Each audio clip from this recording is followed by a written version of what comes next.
Obstacles of life. Do not blame people for all the negative things that happen in your life. Instead, thank them for what they did to make you achieve your goals. Colombia. Grandparents. Hi, my name is Julian Rodriguez, also known as G. And this is my life story, squeezed into a couple of minutes. I do not know how to start. Maybe I should start by saying how I felt since I was a little kid. As far as I remember, I felt like I had no parents. My father left my mother the moment she said she was pregnant. She went through many struggles during her pregnancy. However, she was strong enough to do it on her own. I will always be proud and thank her for that. She always dreamed of going to New York so we could have a better life. However, when we obtained the US visa, we couldn't travel together. The reason for this, we were going to be alone in New York and nobody was going to be able to take care of me while my mother worked and went to school. So I was left in Colombia with my grandparents. I felt so lonely, and other kids had the perfect family, a mother and a father.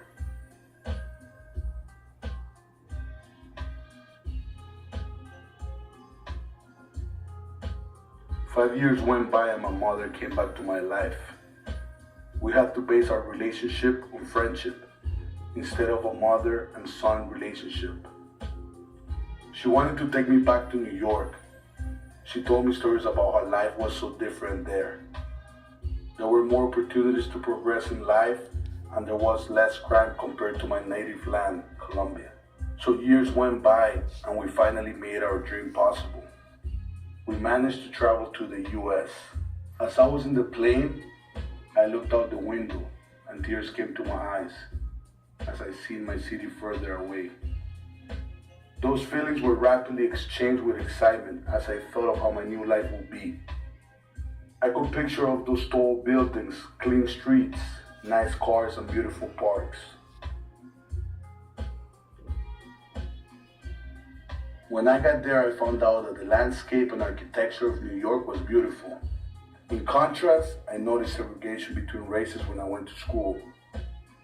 Maybe it was the language barrier or cultural differences, but at the end we were all united by one thing in common: North American poverty. My mother and I had no green card, so we had to work low-paying jobs, cleaning restaurants, banks, clubs, anything to get food on the table. And right after work, I would go to school. My mother believed that education was the key to success.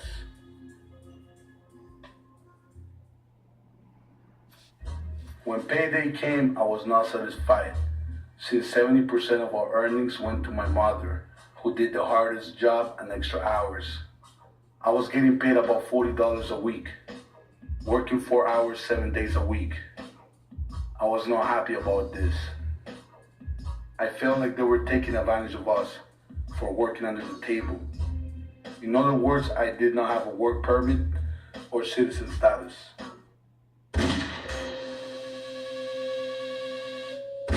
So I decided to change my life and work on an illegal trade. We call it hustling. And my life known as G started. A couple of friends and I infiltrated the area where all the drug dealers used to work from. Within a short period of time, I started seeing the results. More money in my pocket, better clothes, new cars, more girls, and more fun. We were balling.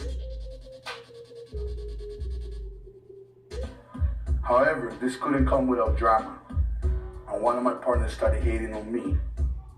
He felt he did most of the work and wasn't making the same amount of money, so he did something that made me land in jail. How can somebody I helped do this to me? Is all I kept asking myself in jail. Now, I was part of the judicial system, and I wasn't a judge, a lawyer, or a cop. I was just a number, a criminal in the eyes of society. So I did the only thing you're supposed to do: let time go by and wait for the day I could go back to my family. I realized money and power were not the most important thing in my life. Health, love, and respect for ourselves and our loved ones is far more important and valuable. Part 7, Freedom, Family Reunion. So finally it happened. I was free. I did what I really wanted to do. Go back to my wealth and true happiness. My family. There were mixed emotions. I was mad at myself for taking my family for granted, but the feeling was overcome by joy and love. The look in my kids' eyes was priceless. Hearing them say daddy gave me so much pride and made me feel rich. Now, it was time to heal and love each other, start a new life. However, my past didn't come without a price, and I would get stopped by police on a regular basis. I felt like it was unfair, but I had to admit it. I was part of the system, and in order to change that, I will have to better myself. Change to a more positive attitude and change my physical appearance so that police and other people would not judge me. The Human Charter of Rights and Freedom states that every individual is equal before and under the law and has the right to an equal protection and equal benefit of the law without discrimination and, in particular, without discrimination based on race, national or ethnic origin, color, religion, sex, age, or mental or physical disability. But my reality is that I cannot afford nor cry and complain about discrimination. I needed change. This is the best part of my life, becoming a real man. A man who loves and provides for his family. A man who works hard to raise his kids the best possible way. A man who wants to end this fatherless cycle. I figured the best way to raise them is by being a friend before being a father. A friend who pays attention to what they like and dislike. A friend who listens to them so they don't have to talk to someone who could mislead them. I chose arts to be the medium to reach to them. Arts saved my life and helped me become a better man and a father.